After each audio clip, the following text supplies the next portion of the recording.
کریمہ میں جو سورہ بنی اسرائیل کی ہے، ارشاد فرماتا ہے ان ربک یبسط الرزق لمن یشاء ویقدر انہ کان بعبادہ خبیرا بصیرا۔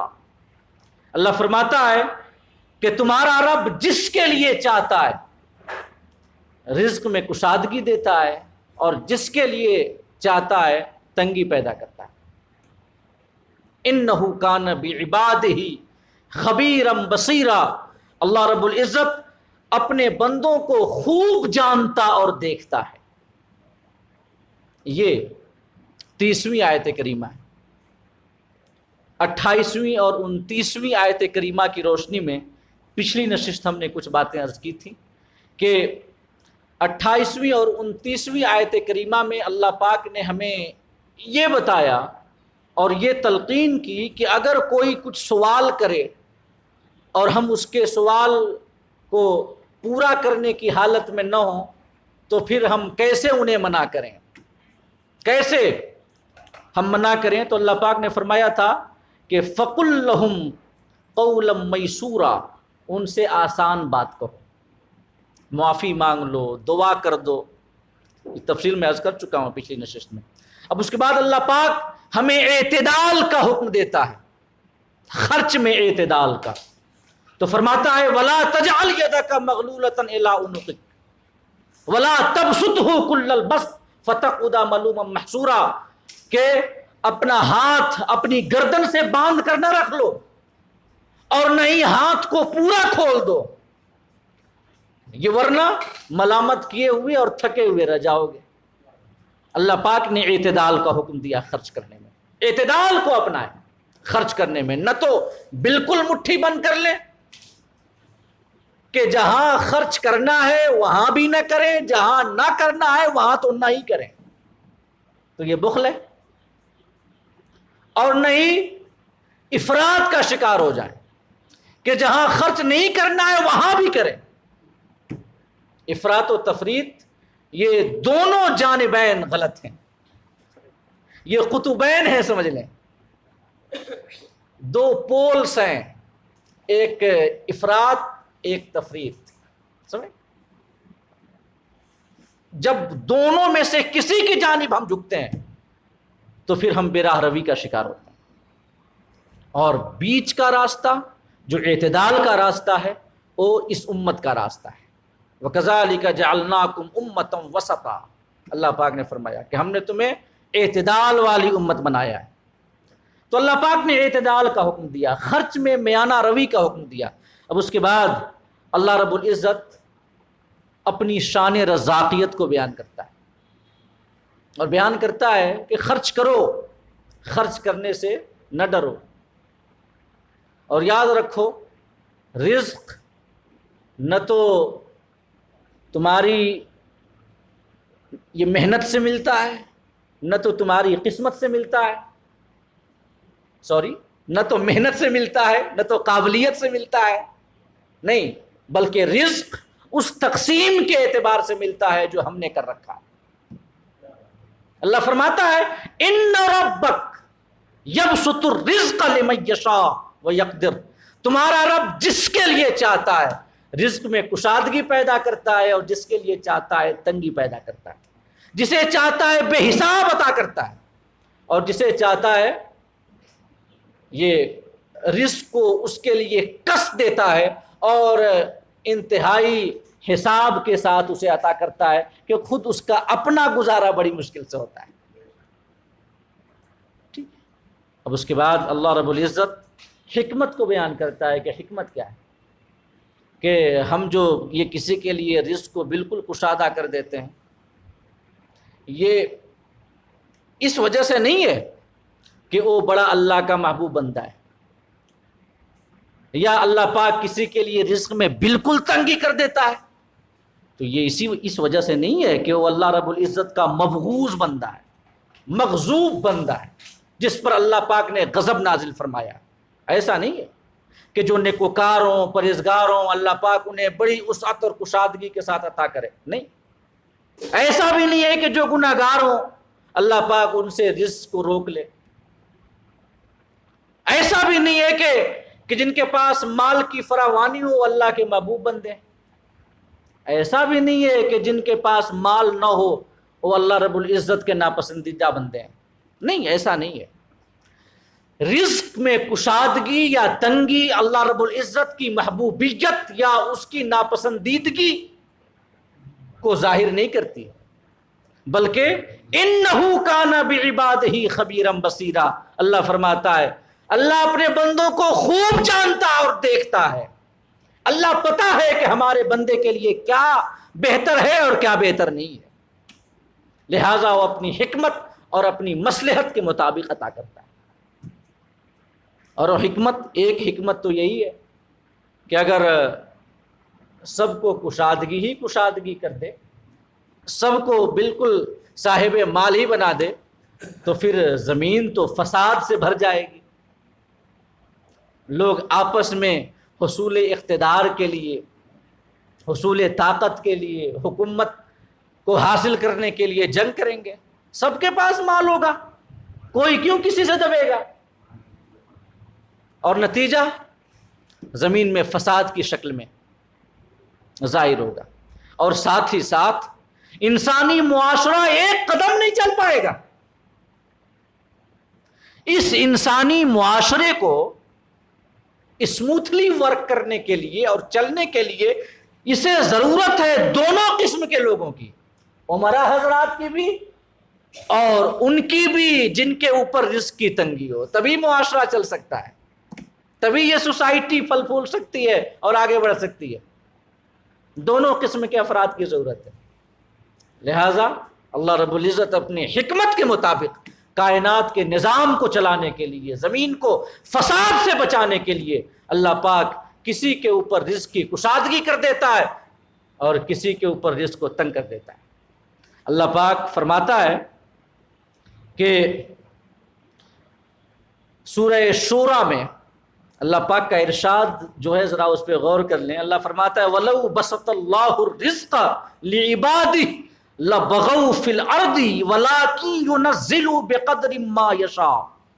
اللہ فرماتا ہے کہ اگر اللہ پاک اپنے تمام بندوں کے لیے رزق کو کشادہ کر دیتا، سب کو عطا کرتا وسعت کے ساتھ، تو نتیجہ کیا ہوتا؟ لَبَغَوْا فِي الْأَرْضِ، تو یقیناً وہ زمین میں فساد پھیلاتے، زمین فساد کا شکار ہو جاتی، تباہی کا شکار ہو جاتی، مگر اللہ پاک سب کے لیے رزق میں کشادگی نہیں رکھتا، بلکہ فرماتا ہے وَلَٰكِن يُنَزِّلُ بِقَدْرٍ مَّا يَشَاءُ۔ اللہ رب العزت اپنی مشیت کے مطابق ایک اندازے سے رزق کو اتارتا ہے، اندازے سے، تاکہ زمین میں فساد نہ ہو، لوگ باہم بدست و گریبان نہ ہو۔ جو امراء حضرات ہیں وہ غریبوں کی حالت کو دیکھ کر کے سبق حاصل کریں تاکہ زمین فساد کا شکار نہ ہو، سمجھ؟ تو یہ ایک حکمت، اور دوسری حکمت یہ ہے جو علماء نے بیان کی ہے کہ بندے کے لیے جو چیز زیادہ مصلحت آگی ہوتی ہے اللہ رب العزت اسی کے مطابق اس کے لیے رزق میں کشادگی کرتا ہے۔ اگر اللہ پاک نے کسی کو فقیر بنایا، محتاج بنایا، تو آخرت کی کامیابی اس کے فقر میں ہی ہے، اس کی محتاجی میں ہی ہے، کیونکہ اللہ جانتا ہے کہ اگر ہم اسے نواز دیں گے تو یہ کیا کیا گل کھلائے گا، اور اگر اللہ کسی کو غنا کی دولت دیتا ہے، مالداری کی دولت دیتا ہے، تو آخرت کے اعتبار سے اس کے لیے مالداری ہی بہتر ہوتی ہے، کیونکہ اللہ جانتا ہے کہ اگر یہ محتاج ہو جائے تو دین سے بھی پھر سکتا ہے کہ نہیں؟ محتاجی کے عالم میں محتاجی دین لے لیتی ہے، ایک کہاوت ہے کہ وہ عربی کا ایک شعر جو میں پہلے بھی غالباً بتا چکا ہوں، عرض کر چکا ہوں کہ اللہ پاک ارشاد فرما، ایک شاعر کہتا ہے کم عاقل آیت مذاہبہ وکم جاہل تلقاہ مرزوقا ھذا الذی صارت الاوہام فیہ حائرۃ وسیر العالم النحریر زندیقا۔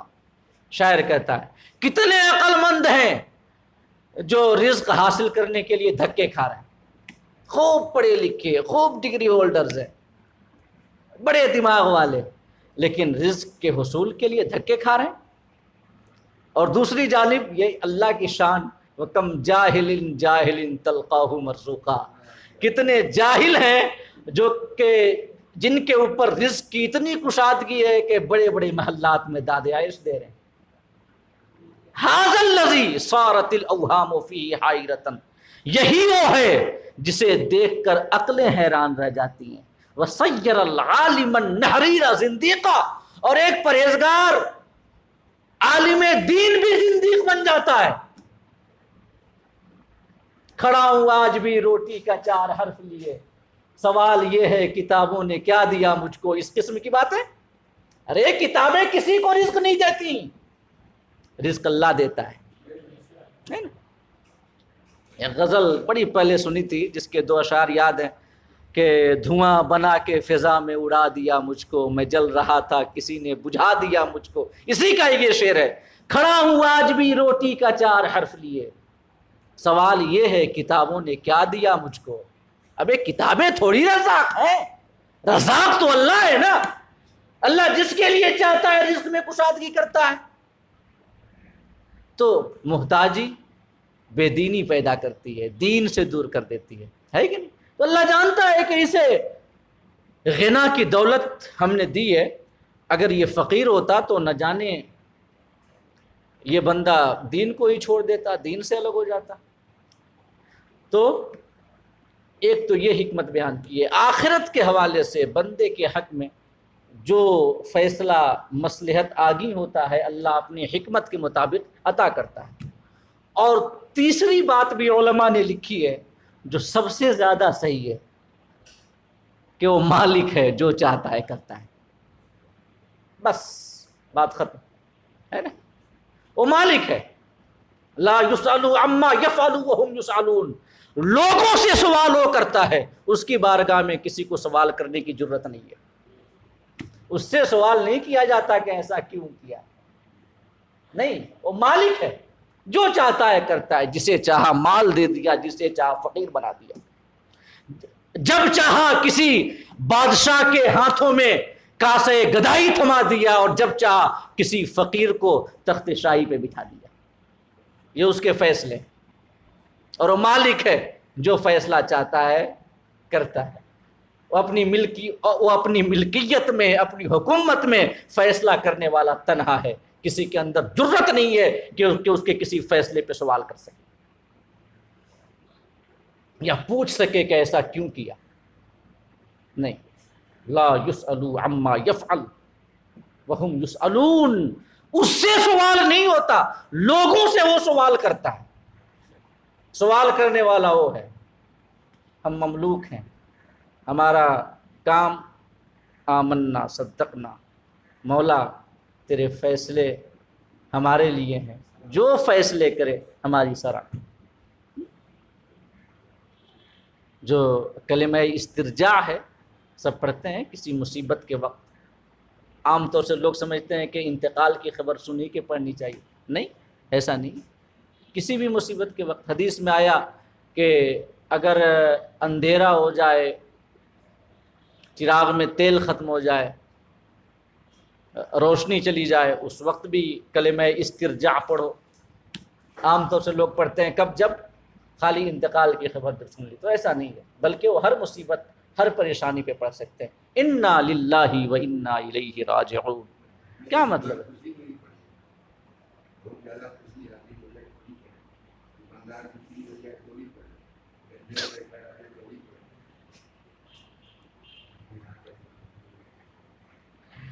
خوشی کے حوالے سے تو میں نے کتابوں میں نہیں پڑھا، اور احادیث بھی جو اس حوالے سے ہیں دلالت کرتی ہیں کہ کوئی پریشانی چھوٹی سے چھوٹی کیوں نہ ہو، خوشی میں شکر ادا کریں، خوشی میں شکر ادا کریں۔ سمجھ؟ تو کوئی بھی مصیبت ہو جائے اس میں انا للہ و انا الیہ راجعون، اس پہ غور کیا ہے؟ کیا مطلب ہے؟ مولا تو مالک ہے، ہم تیرے مملوک ہیں، یہ اس کا مطلب ہے 2 لفظوں میں۔ تو آقا ہے، ہم تیرے غلام ہیں۔ تیرا جو فیصلہ ہے ہم آمنا صدقنا سر تسلیم ہم کرتے ہیں۔ اور جو لوگ خوشی سے اس کی بارگاہ میں سر جھکا دیتے ہیں نا، اللہ رب العزت انہیں انعامات و اکرامات سے نوازتا ہے۔ اور جو مجبوری سے آوزاری کر کے، دل میں مصیبت، دل میں انقباض کی کیفیت طاری کر کے، غم و اندو کا پہاڑ رکھ کے جو اس کی بارگاہ میں سر جھکاتے ہیں، تو پھر اللہ پاک کا عذاب بہت سخت ہے۔ وَلَهُ أَسْلَمَ مَنْ فِي السَّمَاوَاتِ وَالْأَرْضِ طَوْعًا وَكَرْهًا طَوْعًا أَوْ كَرْهًا وَإِلَيْهِ تُرْجَعُونَ۔ اللہ فرماتا ہے کہ آسمان و زمین کی ہر مخلوق اسی کی بارگاہ میں سر جھکاتی ہے، خواہ خوشی سے جھکائے خواہ مجبوری سے جھکائے، مگر جھکانا تو سب کو ہے۔ مجبوری سے اگر ہائے وائے کر لیں، اپنا گلا اپنا چہرہ تھپڑوں سے لال کر لیں، کپڑے پھاڑ ڈالیں، کچھ بھی کر ڈالیں، وہ تو اس کا فیصلہ ہے تو ہے، اس کو لاگو ہونا ہے تو ہونا ہے کہ نہیں؟ ہمارے ہائے وائے کرنے سے کیا جاتا ہے؟ ایسا ہے تو نہیں نا کہ فیصلہ بدل جائے گا۔ اگر رونے پیٹنے سے فیصلہ بدل جاتا تو رو لیں 4 مہینے 6 مہینے، ہو سکتا ہے فیصلہ بدل جائے، لیکن ایسا نہیں ہے۔ وَلَهُ أَسْلَمَ مَنْ فِي السَّمَاوَاتِ وَالْأَرْضِ طَوْعًا أَوْ كَرْهًا۔ اللہ پاک فرماتا ہے آسمان و زمین کی ہر مخلوق خواہ خوشی سے یا مجبوری سے اسی کی بارگاہ میں سر جھکاتی ہے۔ اللہ آگے فرماتا ہے وَإِلَيْهِ تُرْجَعُونَ، سب کو پلٹ کر اسی کی بارگاہ میں جانا ہے۔ جس نے خوشی سے جھکایا تھا انعام و اکرام سے نوازے گا، اور جس نے مجبوری ہائے وائے کر کے رو پیٹ کر کے جھکایا تھا، اللہ کا عذاب اس کا انتظار کر رہا ہوگا۔ تو جب جھکانا ہی ہے، چاہے مجبوری سے چاہے خوشی سے، تو کیوں نہ خوشی سے جھکا کر اجر کا حقدار بنے، ہے کہ نہیں؟ تو ان ربک یبسط الرزق لمن یشاء ویقدر، اللہ جس کے لیے چاہتا ہے رزق میں کشادگی کرتا ہے، جس کے لیے چاہتا ہے تنگی کرتا ہے۔ حکمت مالک ہے، جو چاہتا ہے کرتا ہے۔ انہ کان بعبادہ خبیرا بصیرا، اللہ پاک اپنے بندوں کو پر خبر رکھنے والا اور دیکھنے والا ہے۔ اسی حوالے سے کچھ باتیں مزید میں آپ کے سامنے عرض کروں گا کہ اللہ رب العزت نے ذرا ایک مختصر سا اس کا ایک اجمالی خاکہ سن لیں، جو اس حوالے سے جو گفتگو کرنی تھی آج جو رہ گئی، کہ اللہ پاک نے یہ رزق کی تقسیم تو کی ہے، کسی کو امیر، کسی کو غریب، کسی کو بادشاہ، کسی کو رعایا، کوئی حاکم، کوئی محکوم، یہ تقسیم تو ہے، لیکن اللہ رب العزت نے معاشرے میں بسنے والے ہر شخص کو اور ہمارے اسلام نے یہ حق دیا ہے کہ زندگی کی بنیادی ضروریات سے کوئی شخص محروم نہ رہنے پائے۔ تقسیم ہے، لیکن اس کا مطلب یہ نہیں ہے کہ جو عیش کر رہے ہیں عیش ہی کرتے رہیں، اور جو غریبی ریکھا سے نیچے زندگی گزار رہے ہیں وہ دن بدن غریبی ہوتے جائیں، اور جو امیر ہیں وہ امیری ہوتے جائیں۔ اسلام کا نظام ایسا نہیں ہے۔ اسلام کا نظام ایسا ہے کہ غریبوں اور امیروں کے بیچ کی جو کھائی ہے وہ دھیرے دھیرے پڑتی رہے، جو مسافت ہے دھیرے دھیرے کم ہوتی رہے۔ اسلام کی تعلیمات ہمیں یہ سکھاتی ہیں کہ اگر اللہ نے نوازا ہے تو معاشرے کے غریب، مفلوق الحال، نان شبینہ سے محتاج، جو نان شبینہ حاصل کرنے سے بھی مجبور ہیں، ان کی خبرگیری کریں، ان کی دستگیری کریں، ان کے سروں پہ ہاتھ رکھیں، ان کی ضروریات کا خیال رکھیں۔ یہ ریاست کی بھی ذمہ داری ہے، عوام کی بھی ذمہ داری ہے، ارباب حل و عقد کی بھی ذمہ داری ہے۔